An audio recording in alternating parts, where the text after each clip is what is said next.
Fique por dentro. Entrevista.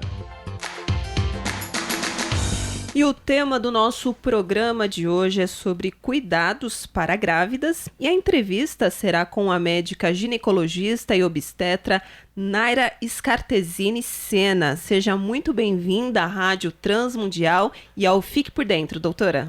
Bom dia, Michele, Fábio e todos os ouvintes. Bom dia. Bom dia. Bom, para começar então a nossa conversa, eu queria saber quais são os primeiros cuidados aí que a mulher deve ter para engravidar. Bom, para engravidar é importante que, se for um planejamento, né, que ela procure uma ginecologista e obstetra antes de engravidar para checar a vacinação dela, se tem alguma vacina que ela precise tomar e que não possa ser tomada durante a gestação, então ela pode antecipar essa vacina.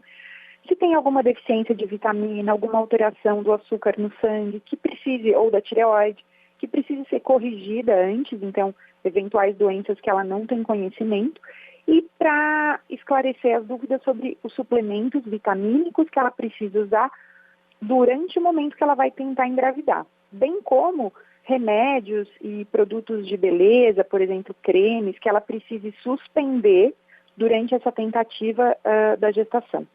E após isso, a mulher já engravidou, já avisou para toda a família. O que ela faz agora? Qual é o próximo passo? Ela precisa já marcar uma consulta? Claro. Quando ela passa a primeira vez pela obstetra, ela já vai criar um vínculo com uma profissional que ela confie, que seja um backup para as dúvidas que ela tiver. Porque a hora que acontece ali o atraso menstrual, ela vai pensar, a quem que eu vou recorrer, né? Quem que eu vou procurar? E daí, tão logo ela saiba que ela está grávida, em geral as pacientes costumam fazer o primeiro teste, o teste de farmácia, ela procure a obstetra dela para passar na primeira consulta de pré-natal e entender quais vão ser os próximos passos e os exames necessários aí no comecinho. Doutora, você comentou sobre as vacinas, né, e essa questão dos suplementos. Quais vacinas são importantes e que precisam ser tomadas nesse período da gestação? Legal. As vacinas que são permitidas durante a gestação são a vacina de gripe, que é uma vacina sazonal, né? Sempre acontece uma campanha, a próxima campanha deve se iniciar em abril de 2020. A vacina da hepatite B, que é uma vacina permitida durante a gestação. Então, se a gente identifica essa falta da vacina antes de engravidar, a gente já dá a vacina. Se não, durante a gravidez ela pode tomar. E a vacina chama DTPA, é difteria, tétano e coqueluche, que é uma vacina que o Ministério da Saúde preconiza que todas as grávidas tomem em todas as gestações. E você falou também sobre o teste de farmácia, né? Esse teste ele é confiável, né? A pessoa já fez o teste na farmácia, já pode contar para todo mundo, para o esposo que está grávida, ou precisa confirmar com outros exames? Fábio, a gente tem 2 pontos aí. Os testes de farmácia hoje em dia são muito mais precisos e confiáveis, sim. A gente tem testes muito modernos disponíveis. A questão de contar para a família, para os amigos, no trabalho, é muito pessoal de cada um, né? Depende muito de como ela se sente mais segura e confiante. Então, às vezes, ela inicialmente divide só com pessoas mais próximas, até por uma insegurança de entender como vão ser os próximos passos. Agora, pensando nos suplementos aí necessários, aquela mulher que não tem uma alimentação tão equilibrada, tão saudável, normalmente quais são os suplementos que ela precisa tomar, né, nesse período da gestação para equilibrar isso? Bom, o suplemento básico que o Ministério da Saúde preconiza para todas as grávidas é o ácido fólico. O ácido fólico previne alterações do tubo neural, que é o cérebro e a coluna do bebê.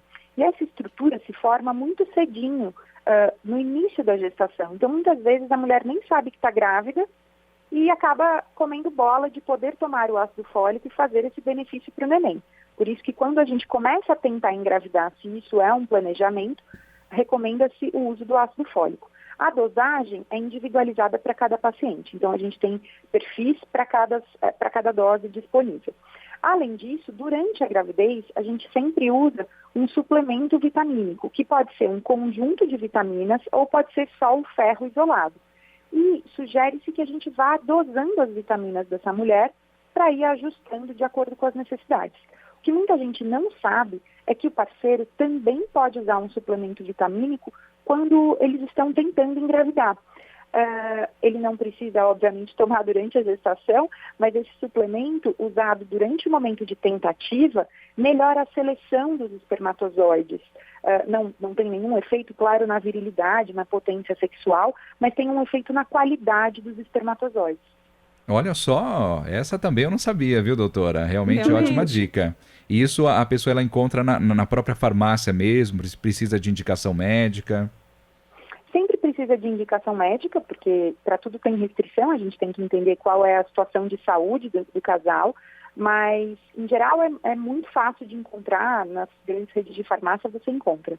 E sobre o ácido fólico que você comentou, existe algum risco para a mãe que descobriu a gravidez e não estava tomando ácido fólico? Existe algum risco para o bebê? Olha, uma das primeiras coisas que eu falo para os meus pacientes, Fábio, é que não tem como a gente se arrepender do que a gente fez antes de saber que estava grávida, porque não tem como eu mudar o passado. Então, se eu me programo e me organizo, eu posso fazer as coisas direitinho desde o princípio. Agora, se eu descobrir que estou grávida de sopetão, não adianta eu me preocupar ou me arrepender do suplemento que eu não tomei ou do álcool que eventualmente eu consumi enquanto eu estava grávida e não sabia. Não tem como a gente mudar. A gente pode, sim, adequar as coisas daí para frente. Tá certo. Agora, pensando nos exames, né, que são necessários nesse período da gestação, doutora, fala um pouquinho sobre o ultrassom, que é um exame que toda grávida quer fazer, porque ela quer ver o bebê, quer saber se está tudo bem, como que é, qual que é a recomendação, quantos são necessários, essa questão do excesso prejudica, enfim. Legal. Na verdade, eu brinco com as minhas grávidas na primeira consulta, que só quem fala em meses na gestação é aquela tia-avó, o canal de fofoca, porque a gente tem que entender como que é a contagem em semanas. E são as semanas que vão definir exatamente qual é o ultrassom ideal para se fazer naquela fase. Então, a gente tem um ultrassom inicial de diagnóstico, né, para a gente ver, é só um bebê mesmo, qual que é a implantação desse bebê, o coraçãozinho dele está batendo. E depois desse ultrassom, a gente vai fazer o primeiro morfológico, que gira ali ao redor das 12 semanas de gravidez, para a gente ter certeza de que esse bebê não tem nenhuma alteração genética. É aí que a gente identifica a síndrome de Down, que é uma alteração genética tão famosa, que a gente vai ver algumas alterações no bebezinho que já indicam uma possibilidade de alteração genética.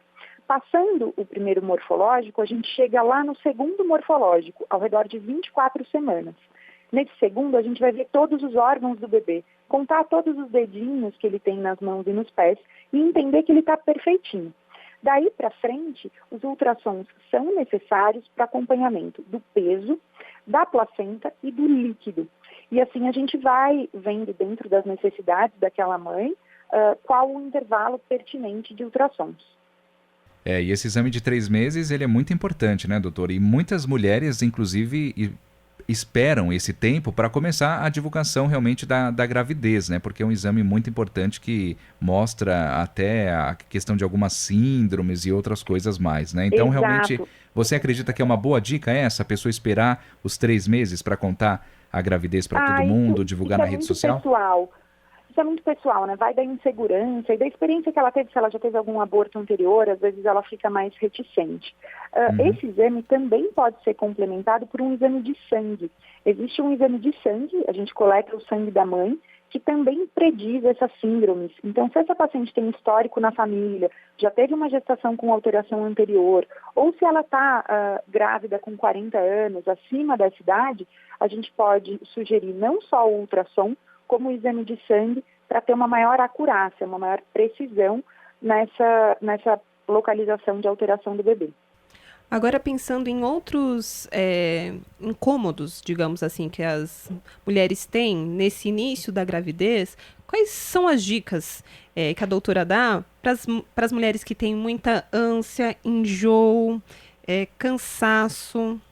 Tem dezenas de sintomas descritos nesse início da gestação. Tudo acontece porque é um turbilhão hormonal, né? Uma mudança de secreção hormonal muito grande.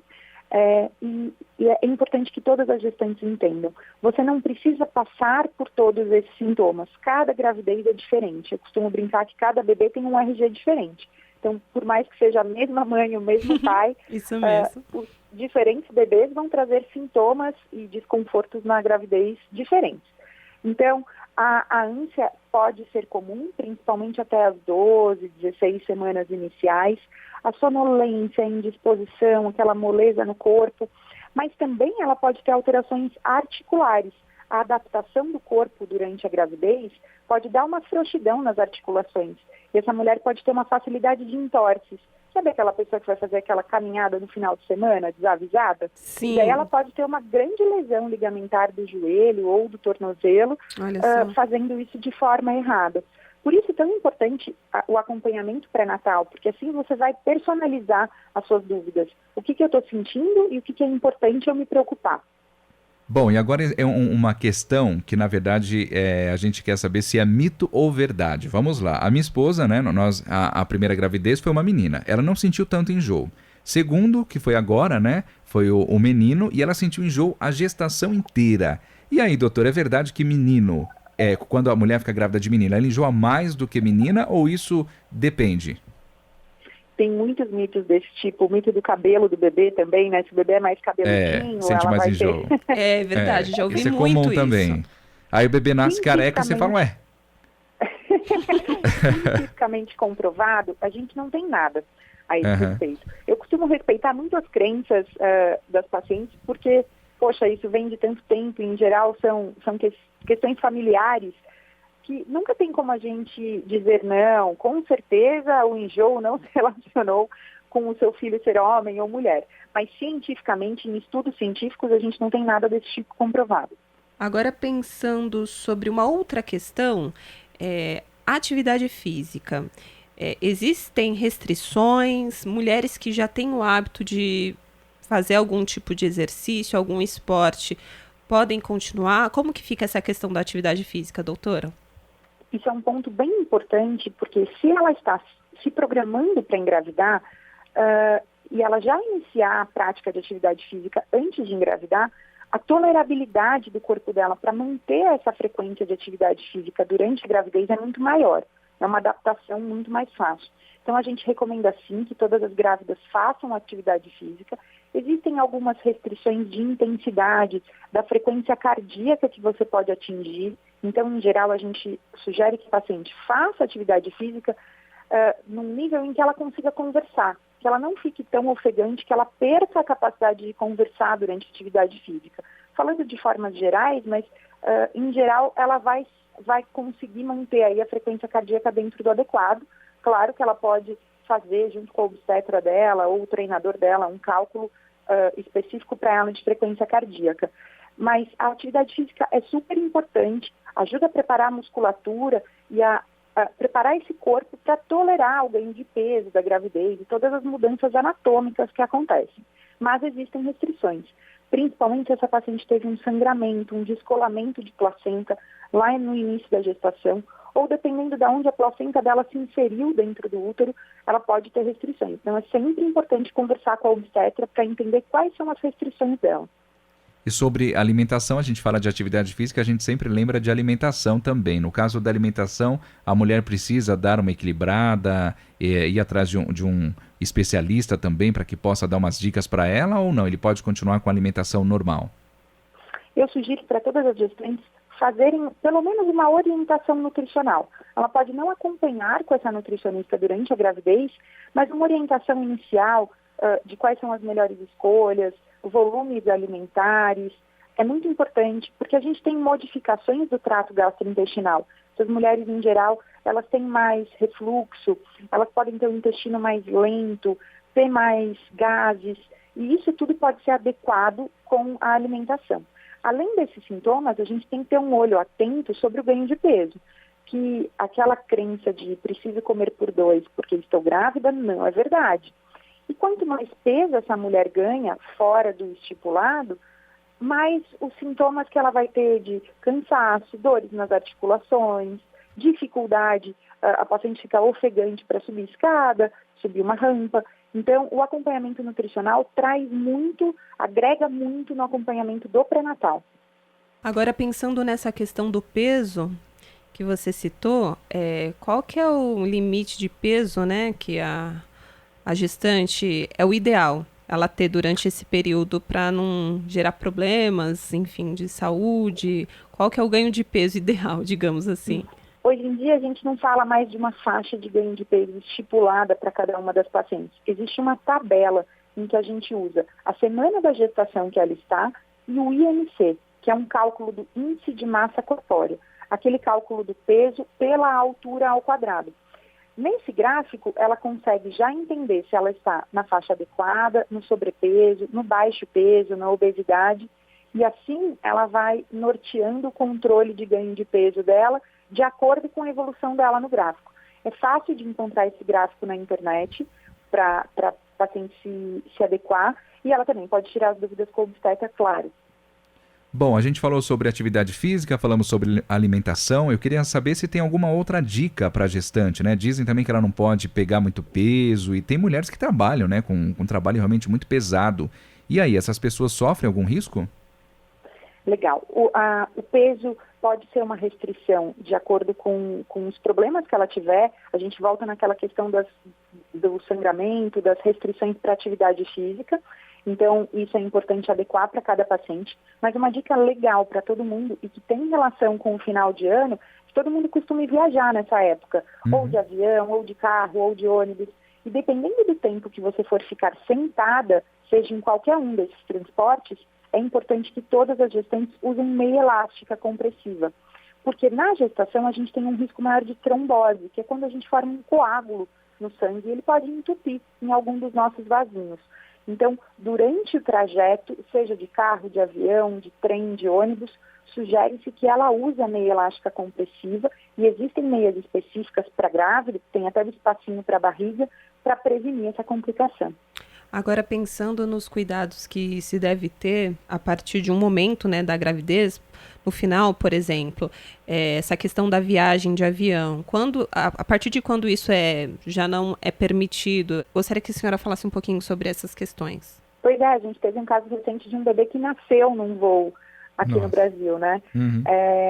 E cada companhia aérea tem sua restrição. Em geral, todas exigem uma carta de liberação da obstetra para dizer que aquela paciente está apta para viajar, que ela não tem riscos durante o trajeto.